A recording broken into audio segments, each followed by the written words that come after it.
Assalamualaikum warahmatullahi wabarakatuh. Selamat pagi, selamat siang, selamat malam. Di sini kita akan menjelaskan perlawanan rakyat Aceh terhadap Belanda. Sebelum itu perkenalkan, nama saya Muhammad Rizky Septia Darmawan, absen 21 dari kelas 11 MIPA 2. Nama saya Nataya Nusabrina Lia. Perkenalkan, nama saya Dewi Berambe. Nama saya Dia Ayu Permatasari. Perkenalkan, nama saya Faruk Abdullah. Perkenalkan, nama saya Intan Febiola Putri Debutar. Saya Muhammad Fauzan. Saya Satria Nindito. Nama saya Susi Ernawati. Nah, apa aja sih yang bakal kita bahas? Yang pertama itu latar belakang rakyat Aceh melakukan perlawanan. Yang kedua, proses terjadinya perlawanan rakyat Aceh. Yang ketiga, dampak yang timbulkan dari perlawanan rakyat Aceh. Saya akan menjelaskan latar belakang terjadinya Perang Aceh. Aceh merupakan wilayah yang sangat strategis sebagai pusat perdagangan. Aceh sendiri juga memiliki banyak sumber daya alam, diantaranya lada, tambang, serta hasil hutan. Oleh karena inilah Belanda berambisi untuk menguasainya. Pada tahun 1858, Belanda berhasil menguasai daerah Siak. Hal ini karena perjanjian Siak pada tahun 1858 yang dimana Sultan Ismail memberikan daerah Delhi, Langkar, Asahan, serta Serdang kepada Belanda. Padahal daerah-daerah tersebut merupakan daerah kekuasaan Aceh sejak pemerintahan Sultan Iskandar Muda. Namun tidak berapa lama kemudian, Belanda mengingkar janji tersebut. Oleh karena itu, serta karena rakyat Aceh sendiri tetap menjaga kedaulatannya, Aceh tetap menjadi kerajaan yang merdeka dan bebas. Namun situasi mulai berubah dengan adanya Traktat Sumatera yang ditandatangani oleh Belanda dan Inggris pada tanggal 2 November 1871 yang berisi pemberian kebebasan bagi Belanda untuk memperluas daerah kekuasaannya di Sumatera, termasuk Aceh. Traktat Sumatera 1871 ini jelas merupakan ancaman bagi Aceh, sehingga Aceh pun melakukan hubungan diplomasi kepada negara-negara lainnya. Aceh berusaha memperkuat diri dengan mengadakan hubungan dengan Turki. Yang kedua, mereka mengadakan konsul dengan Italia. Dan yang ketiga, mereka mengadakan konsul dengan Amerika Serikat di Singapura. Tindakan Aceh ini sangat mengkhawatirkan pihak Belanda, karena Belanda tidak ingin adanya campur tangan dari pihak luar. Belanda mencoba memberikan ultimatum, tetapi rakyat Aceh tidak ada yang menghiraukannya. Akhirnya perang pecah pada tanggal 26 Maret 1873. Selanjutnya saya akan menjelaskan proses terjadinya perlawanan Aceh melawan Belanda. Perang Aceh yang terjadi pada tahun 1873 sampai 1904 adalah perang antara Kesultanan Aceh melawan Belanda. Pernyataan perang Belanda terhadap Aceh dilakukan pada tanggal 26 Maret 1873 dan dimulai dengan cara Belanda menembakkan meriam dari kapal Belanda ke daratan Aceh. Perang Aceh menjadi perang paling lama dan perang paling besar yang pernah dialami oleh bangsa Indonesia. Bahkan setelah Kesultanan Aceh menyatakan menyerah pada tahun 1904, perlawanan secara gerilya dan acak masih dilakukan oleh rakyat Aceh, sehingga total waktu peperangan sekitar 69 tahun, atau sejak tahun 1873 sampai 1942. Perang Aceh menelan korban hingga 100.000 orang dari kedua belah pihak. Hal ini dihitung sejak penyerbuan Belanda di pantai Ciremen pada April 1873. Pada penyerbuan yang dipimpin oleh Johan Harman Rudolf, ia langsung dapat menguasai Masjid Baitur Rahman. Sekitar 37.500 orang dari pihak Belanda tewas, 70.000 orang dari pihak Aceh tewas, dan sekitar 5.000 orang dan sekitar 500.000 orang mengalami luka-luka. Selanjutnya ada perjanjian Belanda dan Inggris Raya. Pada tahun 1824, Belanda dan Britania Raya mengadakan perjanjian tentang batas-batas kekuasaan di Asia Tenggara yang mengacu pada garis lintang di Singapura. Kedua negara tersebut mengakui kedaulatan Aceh dalam perjanjian. Namun, pada 1800 1958 Sultan Ismail menyerahkan wilayah Delhi, Asahan, Langkat, dan Serdang kepada Belanda. Padahal semua daerah tersebut menjadi wilayah kekuasaan Aceh sejak Sultan Iskandar Muda berkuasa.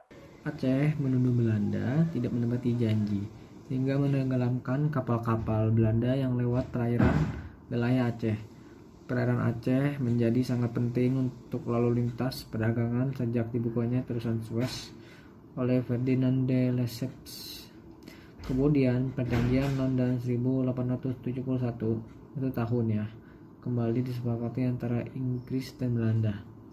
Isi perjanjian tersebut bahwa Britania tidak keberatan pada tindakan Belanda untuk memperluas dominasinya di Sumatera dan membatalkan perjanjian tahun 1824. Belanda harus menjaga keamanan lalu lintas di Selat Malaka dan mengizinkan Britania bebas untuk berdagang di Siak, juga menyerahkan wilayah Guyana Barat kepada Britania. Aceh kemudian menjalin hubungan diplomatik dengan konsul Amerika Serikat, Kerajaan Italia, dan Kesultanan Utsmaniyah di Singapura, dan mengirim utusan ke Turki Utsmani pada tahun 1871. Kegiatan diplomatik Aceh tersebut justru dijadikan alasan bagi Belanda untuk melakukan pernyataan perang ke Aceh. Walaupun Presiden Dewan Hindia Frederik Nicolas Niswesizen datang ke Aceh dengan membawa 2 kapal perang, Sultan Mahmud Shah menolak menghentikan usaha diplomatiknya, sehingga memicu pernyataan perang yang pada akhirnya menjadi penyebab Perang Aceh dari Niswesizen. Perang Aceh pertama pada tahun 1873 sampai 1874. Perang ini dipimpin oleh Panglima Polim dan Sultan Mahmud Shah melawan Belanda yang berada di bawah kepemimpinan Mayor Jenderal Koher. Pada tanggal 5 April 1873, pasukan Belanda di bawah kepemimpinan Mayor Jenderal J.H.R. Koher melakukan penyerangan terhadap Masjid Raya Baitur Rahman Aceh. Pasukan Aceh sekitar 3.000 orang dipersiapkan di sepanjang pantai dan sekitar 4.000 orang pasukan dipersiapkan di lingkungan istana. Mereka dapat mengalahkan Koher dan 3.000 orang prajuritnya, bahkan Koher tewas pada 14 April 1873. Perang lalu berkecamuk di mana-mana 10 hari setelahnya. Perang paling besar yang terjadi untuk merebut kembali Masjid Raya Baitur Rahman bersama bantuan dari beberapa kelompok. Pasukan dari Aceh, Pekukan Aceh, Lambuk, Lampuk, Pekukan Badak, Lambada, Keruk Raya. Pasukan Belanda dipimpin oleh Mayor Jenderal Van Swieten. Perang Aceh kedua yang terjadi pada 1874 sampai 1880. Sejarah Perang Aceh memasuki babak kedua di mana Belanda di bawah pimpinan Jenderal Jan van Swieten berhasil menduduki Keraton Sultan pada 26 Januari 1874. Keraton dijadikan sebagai pusat pertahanan Belanda. Untungnya sebelum itu, Sultan dan keluarganya sudah melarikan diri ke Leung Bata. KNIL mengumumkan perang kedua pada 20 November 1873. Sesudah kegagalan pada perang pertama, Belanda pada saat itu sedang mencoba menguasai seluruh Indonesia, bergerak pada November 1873 sampai April 1874. Pada bulan Januari 1874, Belanda berpikir bahwa mereka sudah menang perang, sehingga mengumumkan pembubaran Kesultanan Aceh. Namun, pihak Aceh masih melawan. Walaupun Sultan Mahmud Shah dan pengikutnya telah melarikan diri ke bukit dan Sultan meninggal akibat penyakit kolera pada 26 Januari 1874. Para ulama Aceh membentuk pasukan jihad dipimpin oleh Teku Cik Ditiro, sedangkan rakyat membentuk pasukan besar di bawah pimpinan Teku Umar dan Cuk Nyadin. Ketiganya kemudian diangkat menjadi pahlawan nasional dari Aceh. Tuanku Muhammad Daud Syah yang masih belia kemudian diumumkan sebagai Sultan Ibrahim Mansur dalam sejarah Kesultanan Aceh Darussalam. Perang Aceh ketiga ini dilanjutkan dengan cara gerilya berupa perang fisabilillah atau dalam bahasa Arab artinya perang di jalan Allah. Perang gerilya ini berlangsung hingga tahun 1903, dipimpin oleh Teku Umar, Panglima Polim, dan Sultan Aceh. Teku Umar memimpin serangan pada pos-pos Belanda hingga akhirnya dapat menguasai Melabuh, pada tahun 1882. Belanda pun menggunakan pasukan khusus yang bernama Korps Markoustevoet. Tapi tentara ini bukan orang Belanda asli, tetapi para warga kekuasaan Hindia Belanda pada saat itu seperti dari Jawa, Maluku, dan lain sebagainya. Para serdadu bayaran ini sudah dilatih oleh Belanda.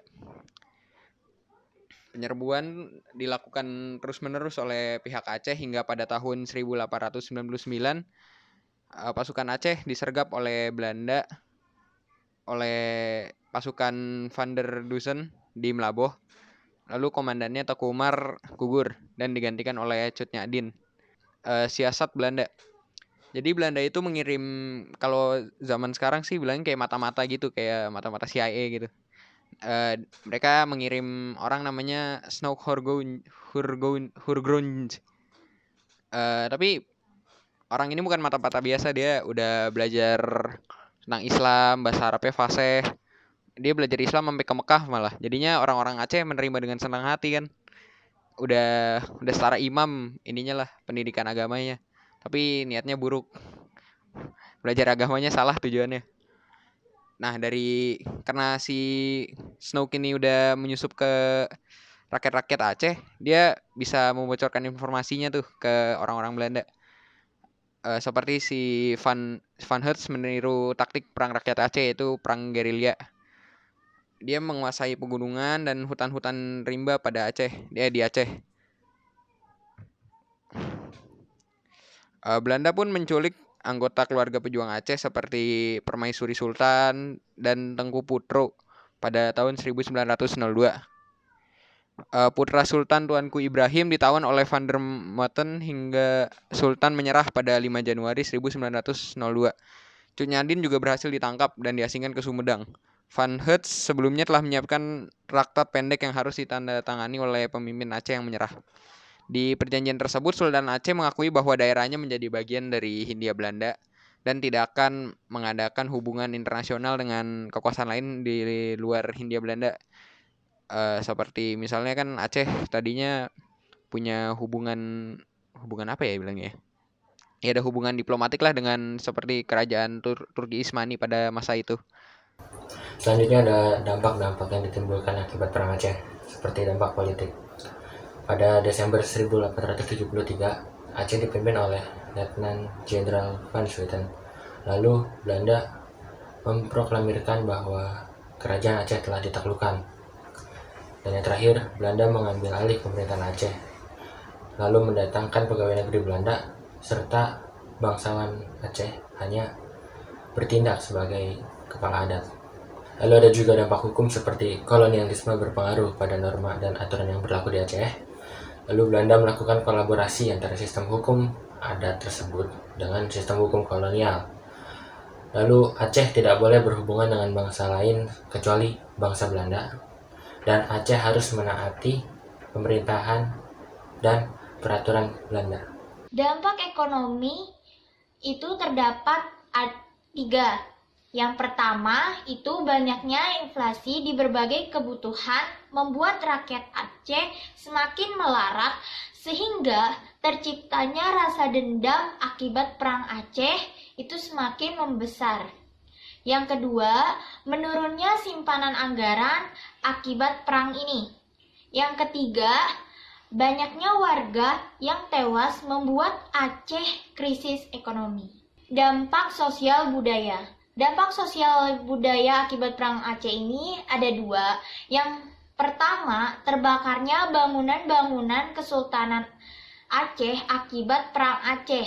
Nah, contoh dari bangunan kesultanan yang terbakar pada saat itu adalah istana dalam Darut Donya.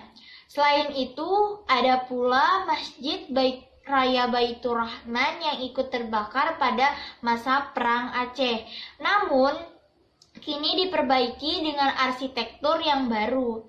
Yang kedua, ada rakyat Aceh tetap berpegang teguh pada adat dan agamanya walau sudah ditaklukkan oleh Belanda. Sekian presentasi dari kelompok kami. Apabila ada kekurangan mohon dimaafkan. Atas perhatiannya kami mengucapkan terima kasih. Wassalamualaikum warahmatullahi wabarakatuh.